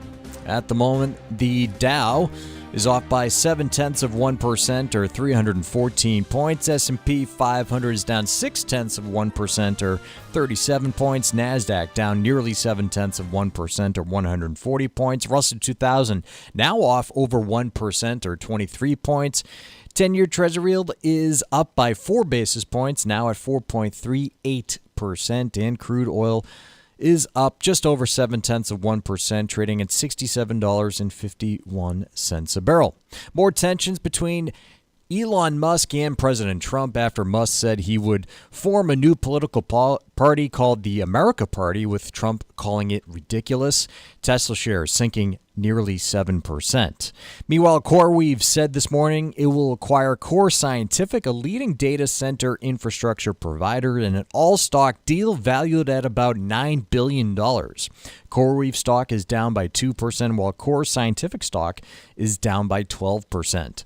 Elsewhere, Oracle down by 1% after the company said it is slicing the cost of its database software and cloud computing service for the government, making it the largest tech giant to offer the Trump administration a significant discount on services. New data from research firm Counterpoint found that iPhone sales in China grew for the first time in 2 years last quarter, but not enough to overtake local rival Huawei. Apple shares down over 0.5%. Shell said it expected weaker gas trading would hurt quarterly earnings, sending shares down by 2% today. And later this week on Thursday, Delta Airlines will kick off second quarter earnings season. I'm Tucker Silva, and that is Wall Street Watch. And the trivia question we asked in the prior segment was, what is the top-selling Tesla model? That would be the Model Y. Chris from Bristol, Rhode Island is our winner today, taking home a Financial Exchange Show t-shirt. Congrats to Chris. And we play trivia every day here in the Financial Exchange. See complete contest rules at financialexchangeshow.com. Mark, I've got some stunning news for all of our listeners here who just aren't going to believe it. Ageism in the workforce seems to exist, and if you lose your job in your 50s and 60s, it ends up being quite a bit more difficult to find a new one. According to data from the Bureau of Labor Statistics, For those who are over the age of 55, specifically 55 to 64, it takes them about 26 weeks on average to find a new job, whereas it's just 19 weeks for those who are filing for unemployment to find a new job between the age of 25 and 34. The Wall Street Journal has a piece today that goes through the lives of a few people whose careers were ended earlier than they intended. And I find it to be an interesting piece, also an entertaining piece, because they interview somebody from Gloucester, Massachusetts, and the rest of the country is probably trying to figure out how to pronounce Gloucester. But they go through a few different people and the experiences that they had. And I'll tell you, I've personally been working with a couple of people in a similar category, one of whom had to leave the workforce due to a medical condition way earlier than they were anticipating, and it doesn't look like they're going to be able to return. Another was laid off in their early 60s and is now kind of trying to navigate that whole world of, okay, I was planning on waiting on things like Social Security, and I've still got kids on health insurance. What am I going to do here? And frankly, one of them, it's probably the best thing that could have happened to them. The other, it's going to be a real big challenge. And while the Wall Street Journal piece I find interesting, it's kind of a lifestyle piece, and you get a glimpse into these people's lives. I think there's some other stuff that really matters when it comes to all of this, Mark. I mean, number one thing that I think about when I consider somebody at that stage of life getting laid off or losing their work unexpectedly, it immediately goes to their health, and specifically where you're going to find your health insurance. In many cases, it can be from COBRA. When you get laid off, you get access to purchase your own health insurance for a period of time. But especially when it's pre-65, this becomes an immediate stressor on the system of, okay, I need to find health insurance right now. Do I have a spouse that's working that's eligible for health insurance? Can I get it somewhere else? How much is it going to cost me? There are massive questions that come up there. The other big one, though, that nobody actually thinks I'm going to ask them about when I'm dealing with this sort of thing is how well are they mentally prepared for retirement? Like whenever I'm doing this, everybody assumes that I'm going to ask about the financial pieces. How much is your Social Security? How much is it? But I'll tell you, when I think about people dramatically failing at retirement, which I've seen several times, and sometimes that culminates in people going back to work, sometimes it's other formats. But think about people Mark and Tucker. Do you know somebody who has gone through a quick change from working to not working and just seems completely lost? Have either of you experienced that? Sure. I see it frequently. I see it all the time. And to me, that's one of the biggest things that comes up is, hey, am I prepared for what this new stage of life is going to do? Do I have something to fill my day? Do I have some sort of activity that I'm waiting to take part in? Because otherwise, in my experience, you're going to have a miserable retirement if you are sitting around not sure what to do, or just being sour about the fact that you lost your job and not prepared to take advantage of it. In many cases, like the early loss of a job, pre-retirement, what sort of lifestyle changes does this actually necessitate? If I'm going to have to be forking over $2-3 grand a month for health insurance, what do I need to cut out of the budget in order to make that work? So the Wall Street Journal piece, like I said, it's interesting, it's compelling, but there are some really important questions that I think everyone really over the age of 55 or 60 needs to consider when they are in the workforce. It's, okay, if I choose to retire early, or if unfortunately I'm forced to, and that can come in a lot of different fashions. It can come from general economic stressors. It can come from a company going out of business and come due to your health care. How prepared am I for that unforeseen circumstance? It's one thing to have a plan to be prepared for how I'm going to make this all work, assuming I do keep my job until 65 or 67, whenever you're planning to retire. But that unexpected change, if it happens when I'm in my late 50s and I'm unable to find that new job for an extended period of time, how prepared am I for all of this, both from a mental standpoint and a financial standpoint? If you have questions along those lines, if you have not answered that question for yourself, please call the folks at Armstrong Advisory Group. I have seen firsthand the effect that this can have on people, even if it is just checking the boxes to make sure that if it happens in that off chance, you feel good about it. it can have a dramatic impact on, obviously, not only your financial future, but just your attitude towards going to work every day. I've seen it firsthand. And if you're stressing about this sort of thing, please give us a ring. The number is 800-393-4001. That's the number for the Armstrong Advisory Group. We work with our clients on issues like this every single day. We have offices throughout the New England area. We're happy to meet with you over the phone, via Zoom, whatever works best for you and your schedule. But that number, take that first step and give us a call. It's 800-393-4001. The proceeding was paid for by Armstrong Advisory Group, a registered investment advisor. Nothing in the ad or in any Armstrong guide is specific financial, legal, or tax advice. Consult your own financial, tax, and estate planning advisors before making any investment decisions. Armstrong may contact you to offer investment advisory services. Well, Tucker and Mark, I remember having this conversation over the course of the last couple of years when it came to mortgage rates and home prices. And I remember speaking with Chuck about it specifically. It's people going out there into the homeowners market right now, banking on rates going lower. Buyer beware, because that might not necessarily happen the way that you are waiting for it to play out. Wall Street Journal does a piece today on this exact subject of, those homeowners who gambled on those lower rates getting absolutely creamed right now in some cases. And I'll tell you, Mark, it's always tough to predict where long-term rates go, but it sure is just difficult at this stage of the game to say, oh, yeah, I think that the 30-year rate is going to dramatically come down over the next year and a half. What would be the compelling reason for it to happen, right? I don't know. I don't know if that's something realtors tell people, or it's just everyone I know who's ever bought a home has made that statement. I'm going to refinance when rates go down. Oh, really? You're an interest rate forecaster? Expert. Yeah, it's any financial variable, interest rates, stock prices, you name it, is, I'm going to say, impossible to forecast. The attempt to do so should be abandoned, and you should spend your time gardening or with your kids or something. Don't bother. Many Nobel Prize winners have come to this conclusion. It's not that I've tested it and am frustrated.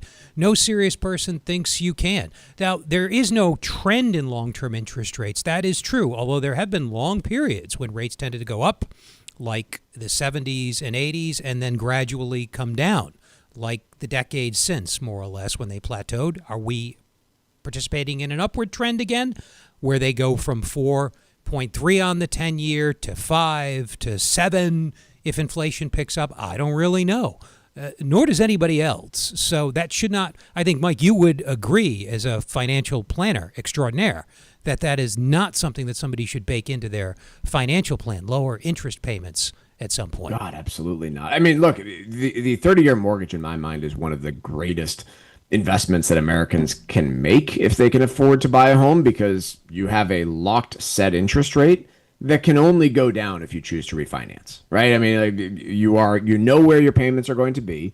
And if you happen to get lucky with lower interest rates, then you get to refinance into a lower payment, and what a deal. You know what, Mike, can I suggest? Oh, sorry. Go ahead. Can I suggest something? If you don't believe me, I want you to go to Google or whatever your favorite search engine is, type in 10-year Treasury yield. The second or third result should be to the St. Louis Federal Reserve's database, where they have a wonderful chart on the 10-year going all the way back to January 1962. You tell me at what point in that, put yourself in every interval there and ask what you thought was going to. Now, we know, so it's easy to say, but you will see how hard it is to time rates. There's a broad upward trend, as I mentioned, until the early 1980s, then a broad downward trend, but it's not uninterrupted. My point is, if you need convincing that interest rates are not forecastable, look at this chart. Or type in S&P 500 in this same tool and look at the daily price change. You will see absolutely no patterns. It's a very humbling exercise. I just thought I'd suggest that for anybody who was on vacation this week and maybe was thinking about charting financial market variables. That's not what everybody else does on vacation? No? Okay. I think Suit yourself. In either case, 30-year mortgage rates got up over 6% back in 2022 and have not gotten below that level since then. And anyone's guess where they go next, I think, would be my overall take. Let's take a quick break now. When we come back, a bit of Stack Roulette coming up on the Financial Exchange. Find daily interviews and full shows of the Financial Exchange on our YouTube page. Subscribe to our page and get caught up on anything and everything you might have missed. This is the Financial Exchange Radio Network. Summer's here, New England, and it's the perfect time to trade the daily routine for something extraordinary. Say hello to the U.S. Virgin Islands, America's Caribbean paradise. Explore the vibrant history and flavor of St. Croix, lounge on the stunning beaches of St. Thomas, or find your peace on the quiet shores of St. John. From the moment you arrive, you'll feel it. You're naturally in rhythm with the heartbeat of the islands. There's no passport needed, no currency to exchange, just warm weather, clear blue water, and unforgettable experiences waiting for you. Whether you're planning a romantic escape, a family adventure, or a little of both, this is the summer to make it happen. Go to visitusvi.com to learn more and start planning. That's visitusvi.com. Your island getaway is closer than you think. The U.S. Virgin Islands, where summer never ends. Book your trip today at visitusvi.com. An unexpected nursing home stay can be devastating to your savings. Call Cushing & Dolan today and request their new guide called Last Minute Medicaid Eligibility. Protect your assets from the nursing home and maintain your wealth. Call right now, 866-848-5699, or request the guide online by visiting LegalExchangeShow.com. That's LegalExchangeShow.com. The proceeding was paid for and the views expressed are solely those of Cushing & Dolan. Cushing & Dolan and or Armstrong Advisory may contact you offering legal or investment services. Cushing & Dolan and Armstrong Advisory do not endorse each other and are not affiliated. This is Michael Valila, Adjutant of the Disabled American Veterans Department of Massachusetts. The DAV of Massachusetts has helped me and countless others adjust to civilian life through a variety of incredible programs. Through our local Veterans Assistance Program, we provide necessary services to veterans and their communities, such as food shopping, landscaping, and companionship, but we need your support. You can help by making a donation today. Please visit dav5k.boston. That's dav5k.boston. Artificial intelligence continues to evolve and can now play a role in financial planning. Hi, this is Mike Armstrong from the Armstrong Advisory Group. There's a lot that's still unknown about the benefits of utilizing artificial intelligence, but understanding it may help you make smarter decisions about how to manage your retirement plan. We have a new guide called AI and Your Financial Plan. In it, we'll take a look at what AI does, how it works, and what risks are associated with using it. The guide is designed to provide you with a clearer picture of the tools available as you evaluate your overall strategy. If you'd like to learn more about how AI can have an effect on your financial planning, call us today at 800-393-4001. That number's 800-393-4001, or you can request it online from our website, armstrongadvisory.com. The proceeding was paid for by Armstrong Advisory Group, a registered investment advisor. Nothing in the ad or in any Armstrong guide is specific financial, legal, or tax advice. Consult your own financial, tax, and estate planning advisors before making any investment decisions. Armstrong may contact you to offer investment advisory services. It happens all over Massachusetts. Can you tie my shoes? In every home and every community. Be careful on your bike. Learning can happen anytime, anywhere. We'll see you at practice this weekend. And no matter how learning takes place in your family's life, DESE is there as your partner. The Massachusetts Department of Elementary and Secondary Education. Never stop learning. Find out more at mass.gov/back-to-school. Sponsored by the Massachusetts Department for Elementary and Secondary Education. Sometimes we know what's next. Other times, it's impossible to know. Life can change in an instant. Don't be caught standing by the next time someone's heart stops. Knowing CPR gives you the ability to act and takes you from bystander to lifesaver. CPR is a life-saving skill. Join the nation of lifesavers today by learning CPR at heart.org/nation. National support for CPR education provided by Elevance Health Foundation.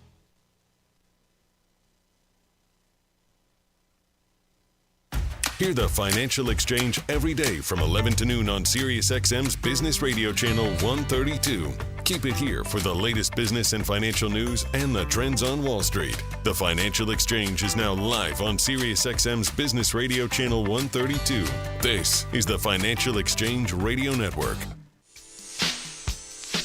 Now's a great time to register for the DAV 5K, taking place Saturday, November 8th at Fort Independence on Castle Island. The race has sold out each of the past 4 years, and slots are continuing to fill up quickly, so don't delay. Visit dav5k.boston and reserve your spot, or join our team here at the Financial Exchange by registering under Team TFE. That's Saturday, November 8th for this year's DAV 5K. Sign up now at dav5k.boston. I'm going to kick things off here with Stack Roulette, Mark, with a piece from the Journal on Elon Musk and Tesla's business in China. And God, it's just shocking how this plays out. So Tesla, over the course of the last decade, met and expanded their presence in China. And specifically in 2019, they completed the big Gigafactory.